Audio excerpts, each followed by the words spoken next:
നമസ്കാരം. Raf talk ഫുട്ബോളിലേക്ക് അവർക്കും സ്വാഗതം. നെയ്മർ ജൂനിയർ റൊമാരിയോയുടെ പോഡ്കാസ്റ്റിൽ അതിഥിയായി എത്തി ഒരുപാട് കാര്യങ്ങൾ തുറന്നു പറയുന്നുണ്ട്.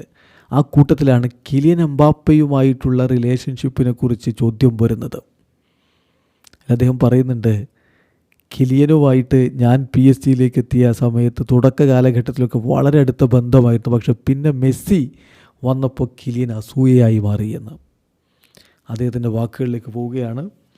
അത് റൊമാരിയോ ചോദിക്കുന്നത് തന്നെ വളരെ ഇൻട്രസ്റ്റിംഗ് ആയിട്ടുള്ള രൂപത്തിലാണ്. കിലിയൻ എംബാപ്പെ കുറച്ച് ഇറിറ്റേറ്റിംഗ് ആയിരുന്നല്ലേ എന്നാണ് ചോദിക്കുന്നത്. അതിനുള്ള മറുപടി, എംബാപ്പയുമായിട്ട് ചെറിയ പ്രശ്നങ്ങളൊക്കെ ഉണ്ടായി, ശരിയാണ്, പക്ഷേ എനിക്കൊരു ഗ്രേറ്റ് പാർട്ട്ണർഷിപ്പ് ഉണ്ടായിരുന്നു. അദ്ദേഹം എൻ്റെ വീട്ടിലേക്ക് വരുമായിരുന്നു, ഞങ്ങൾ ഒരുമിച്ച് ഡിന്നർ കഴിക്കുമായിരുന്നു. പക്ഷേ മെസ്സി വന്നപ്പോൾ കാര്യങ്ങൾ മാറി. PSG മെസ്സി വന്നപ്പോൾ കാര്യങ്ങൾ മാറി എന്നാണ് നെയ്മർ പറയുന്നത്. ഞങ്ങൾ തമ്മിൽ ചെറിയ ആർഗ്യുമെൻറ്റ്സൊക്കെ ഉണ്ടായി, പക്ഷേ തുടക്കത്തിൽ വളരെ നല്ല അടുപ്പമായിരുന്നു ഞങ്ങൾ തമ്മിൽ.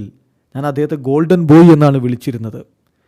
നല്ല രൂപത്തിൽ ഞങ്ങൾ വർഷങ്ങളോളം കഴിഞ്ഞു. പക്ഷേ മെസ്സി വന്നപ്പോൾ ഞാൻ വിചാരിക്കുന്നു അവന് കുറച്ച് അസൂയ തോന്നി എന്നെ മറ്റൊരാളുമായിട്ട്. കാരണം ഞാനും മെസ്സിയും തമ്മിലുള്ള അടുപ്പം അറിയാമല്ലോ, അതവന് സഹിച്ചില്ല എന്നാണ് എനിക്ക് തോന്നുന്നത് എന്ന് പറഞ്ഞുകൊണ്ടാണ് ഇപ്പോൾ നെയ്മർ ചിരിക്കുകയാണ് ചെയ്യുന്നത്.